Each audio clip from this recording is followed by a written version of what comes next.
जिस गन्ने से गुड़ इतना काला होता है उसकी चीनी इतनी सफेद कैसे हो गई। केमिकल्स उसमें डाले जाते हैं। और मैं एक चीनी मिल के अधिकारी जो मैनेजर है, मैं उनकी बात आपको बता रहा हूं। उन्होंने कहा कि मुझे लगभग 12 साल हो गए चीनी मिल में काम करते हुए, और जब से मैंने काम करना शुरू कर दिया चीनी मिल में, तभी से मैंने घर में चीनी लाना ही बंद कर दिया। मैं तब से अपने बच्चों को चीनी खिलाता ही नहीं हूं, जबकि नौकरी से सैलरी वहीं से मिलती है, मगर चीनी नहीं। मैंने कहा कि आखिर कौन सी घटना घटी जिसके कारण से आपने ऐसा किया। तो उन्होंने बताया एक छोटी सी घटना कि चीनी मिल में जो ये पानी निकलता है ना, चीनी के बनने के बाद उस प्रोसेसिंग में जो पानी निकलता है, उस पानी में वो सारा केमिकल भी मिक्स रहता है। और उस पानी को चीनी मिल वाले लोग अक्सर एक टंकी में जमा करके रखते हैं। ये टंकी में वो पानी रखा जाता है, लेकिन रोज रोज प्रोसेसिंग हो रहा है, रोज चीनी बन रही है, रोज बहुत सारा पानी आ रहा है, तो आखिर कब तक एक टंकी की क्षमता है ना, कितने दिनों तक वो टंकी खाली रहेगी। भर जाती है, भरेगी तो फिर क्या करेंगे, खाली करना है। तो क्या किया था चीनी मिल के लोगों ने, सोचा कि छोड़ो ना, अब कहां जाएंगे उसको फेंकने के लिए कहीं दूर, क्योंकि अब उतनी बड़ी टंकी जिसमें हजारों गैलन पानी है, उसके लिए ट्रांसपोर्ट में कितना खर्च आएगा, तो बेहतर होगा रात के अंधेरे में कहीं खेत में डाल देते हैं। क्योंकि जनरली फैक्ट्रियां तो होती हैं ऐसे ही बिराने में, तो कहीं डाल देते किसी खेत में, क्या पता चलेगा पानी है कि चीनी मिल का पानी है क्या है। तो ये सोचकर मैनेजमेंट वाले लोगों ने रात में ही उस पानी को खेतों में छुड़वा दिया, और नतीजा यह हुआ कि उस खेत की सारी फसल जल गई, मिट्टी बंजर हो गई। और जब किसान पता करने लगा कि आखिर क्या हुआ मेरे खेत में, जब चेकअप कराया वो मिट्टी का, तो पता चला कि इसमें तो चीनी मिल का जो वेस्ट मटेरियल है वो डाला गया है।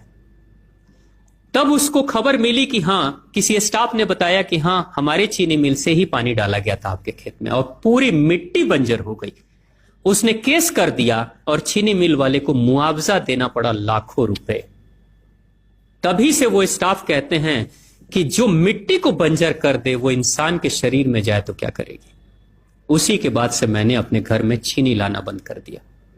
और सच्चाई है, लगभग अगर आप देखेंगे तो अंग्रेजों के आने के समय अंग्रेज पहला चीनी मिल इन्होंने भारत में ही लगाया था। पहला चीनी मिल भारत में ही अंग्रेजों का लगा, और अंग्रेजों ने चीनी की शुरुआत की। भारत के लोग गुड़ खाते थे, चीनी नहीं खाते थे। उन्होंने बहिष्कार किया, बिल्कुल नहीं, लेकिन चीनी और चाय पत्ती दोनों के लिए लोगों को तैयार किया गया था। चाय पिला पिलाकर फ्री में, चीनी के लिए तैयार किया गया और चाय के लिए भी तैयार किया गया। अंग्रेज ने जब से यह शुरू किया है, और पिछले 50 वर्षों से हमारे समाज में चीनी खाने का प्रचलन बहुत तेजी से बढ़ा है। और उसी समय से भारत के लोगों के बच्चों के शरीर में कैल्शियम की कमी होनी शुरू हो गई है।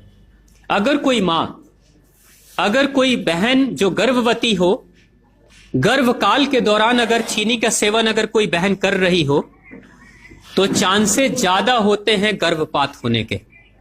कोई मां अगर बच्चे के जन्म से पहले 1 साल पहले से ही चीनी छोड़ दे और सामान्य भोजन करे, अपना ही दूध बच्चे को पिलाए, और कम से कम 5 साल तक बच्चे को चीनी ना खिलाए, खुद को चीनी ना खिलाए, उस बच्चे को कभी भी ऑस्टियोपोरोसिस की समस्या नहीं हो सकती। कैल्शियम की कमी उसके शरीर में कभी नहीं होगी। चीनी जब जाती है आपके शरीर में, तो बाहर जब निकलती है तो अकेले नहीं निकलती, कैल्शियम लेकर निकलती है। चीनी कैल्शियम लेकर निकलती है, हड्डियों को गलाकर निकलती है।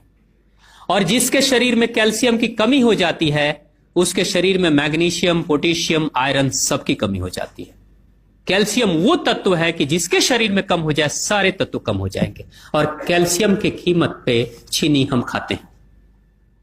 भारत, पाकिस्तान, बांग्लादेश, नेपाल, ऐसे कुछ देशों के अलावा दुनिया के बहुत सारे ऐसे राष्ट्र हैं जहां चीनी का इस्तेमाल ही नहीं होता। आज भी चीनी खाते नहीं, बहुत सारे देश नहीं खाते बिल्कुल। आप गुड़ खाया करिए, वो ज्यादा बेहतर है, चीनी को छोड़िए।